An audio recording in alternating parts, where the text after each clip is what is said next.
Sarah, how's field test going? Great. I have snacks.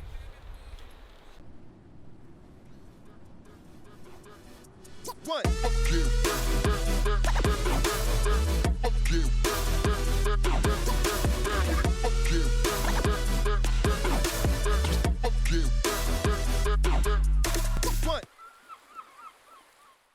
Hey everyone, my name's Sarah Moore and we're here on the Sunshine Coast for the Value Bikes field trip. With me here is the Vitus Sentier. I'm not sure if that's how you pronounce it, but it's $1,459 and so we're testing it in the Value Hardtails category. It's got an aluminum frame, 29er wheels, 130mm fork, and not a whole lot of rear travel, 0mm to be exact. Vitus says it's designed for aggressive hardtail trail riding and that all of the components have been chosen with that in mind. You probably haven't seen Vitus at your local shop. That's because it's a direct-to-consumer brand. You can only get it through wiggle or chain reaction cycles. Let's take a look at the aluminum frame. It has boost spacing and a threaded bottom bracket.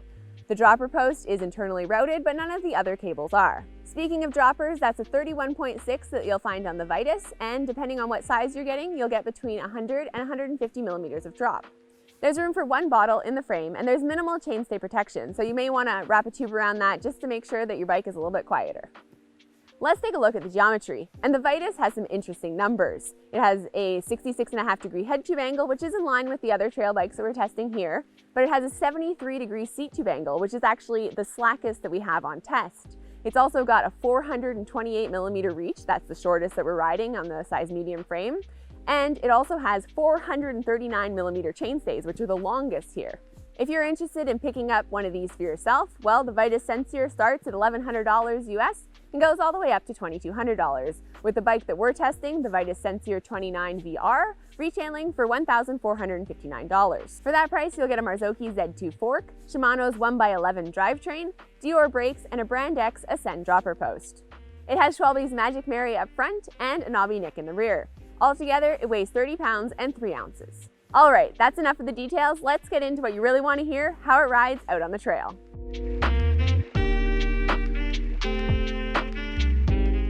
All right, Sarah, let's talk about setup before we get to climbing. What did the Vitus need?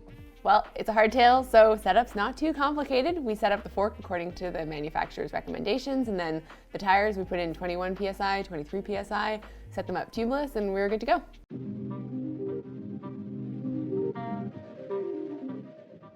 All right, Sarah, we've got a bunch of hardtails here, everything from that BMC two-stroke, which is an entry-level cross-country machine. It's definitely pointier than the Vitus.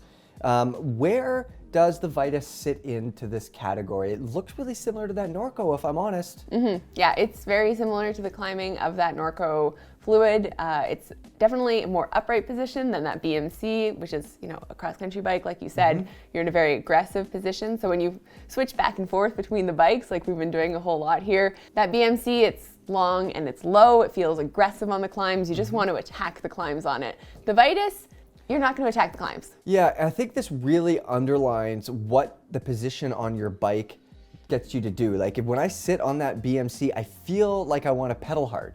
When I sit on the Vitus or the Norco, I'm more like, yeah, I'll just pedal, you know, instead of pedal hard. They all seem pretty decent in the tight stuff, to be honest. I don't think that anyone is going to be held back by the Vitus's handling. It's a little bit more relaxed than the BMC for sure. Again, that's an XC race bike.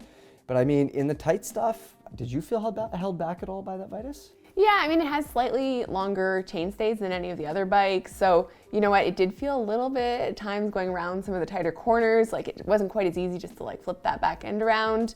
You got to work on your Euro wheel pivots. Exactly. That's, you know, next field test, I'll just be doing my Euro pivots everywhere. Good, good. So as far as climbing goes, who do you think this bike suits?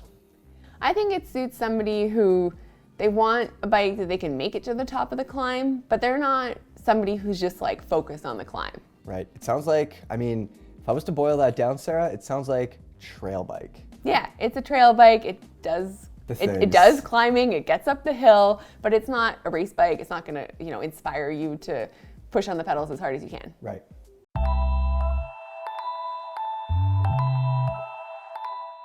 All right, this is Pinkbike, so obviously we care a lot about how this bike descends, Sarah, and how does it descend?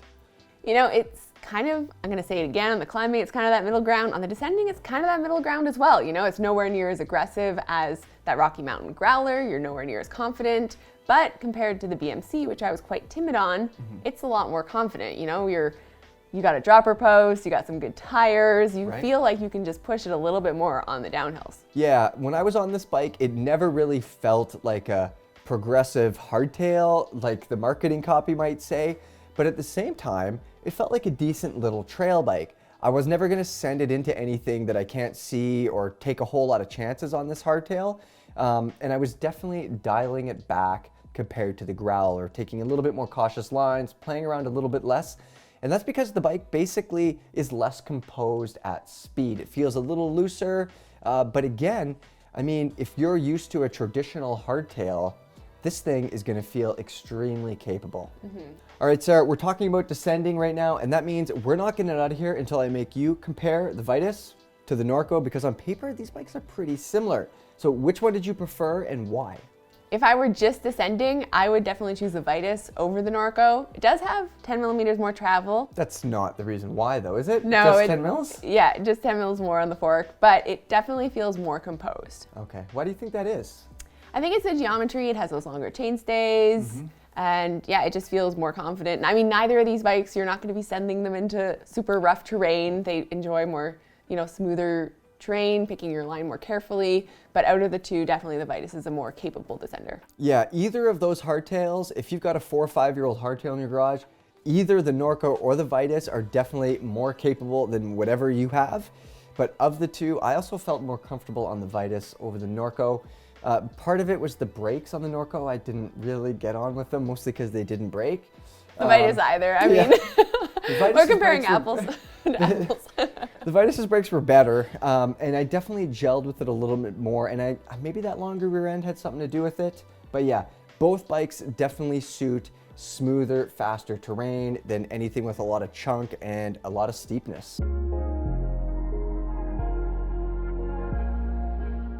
That brings us to the components, and obviously the standout one there is that fork. That's the highlight of the build for me. It worked really, really well. Sarah, tell me what else you liked about this thing. Yeah, I mean, it has great tires. You're not gonna need to upgrade those.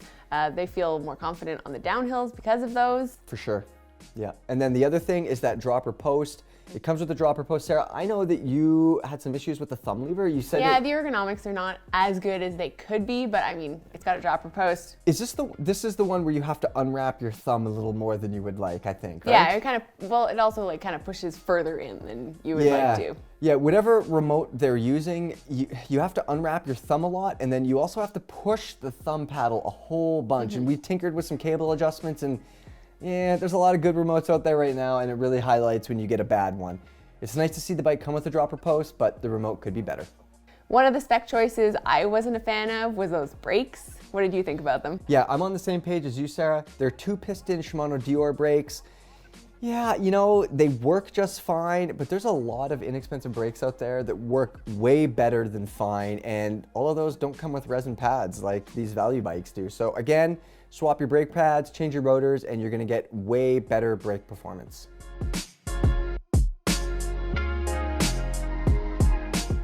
Okay, it's time to talk pros and cons. We're gonna start with the good stuff. Sarah, tell me some pros. Let's say brakes aside, it has a really good part spec, including that Arzoki fork. Yeah, I would agree. The Z2 is impressive, so is the rest of the stuff. And the other thing is it's all roundedness. You know, it's not the best climber, it's not the best descender, but it does everything.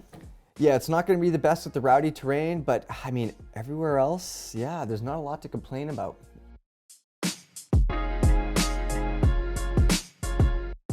Okay, we're gonna talk about the bad stuff now. Sarah, give me a couple cons. Yeah, you know, the Vitus, if you're getting into more technical terrain, it's just not gonna be the bike for you. You know, it definitely favors smoother and more flowy terrain. Right, yeah, and the other thing, the brakes, obviously, we've mentioned it before, but you're gonna need to make some changes there to get the most out of the bike. All right, Sarah, let's wrap up the Vitus review. Tell me your closing thoughts on this thing. You know, the Vitus, it's a great bike for somebody who just wants to go out there, good companion on longer days. It's not going to be the most capable on the downhills, it's not going to be the most capable on the climbs, but it can do everything. You're never going to be wishing that you had another bike. So it sounds like it makes a decent trail bike hardtail for a pretty reasonable price. Exactly. Yeah, Right. it's hard to, say it's the best at one thing or the worst at another thing. It kind of just does all the things how you'd Exactly. expect.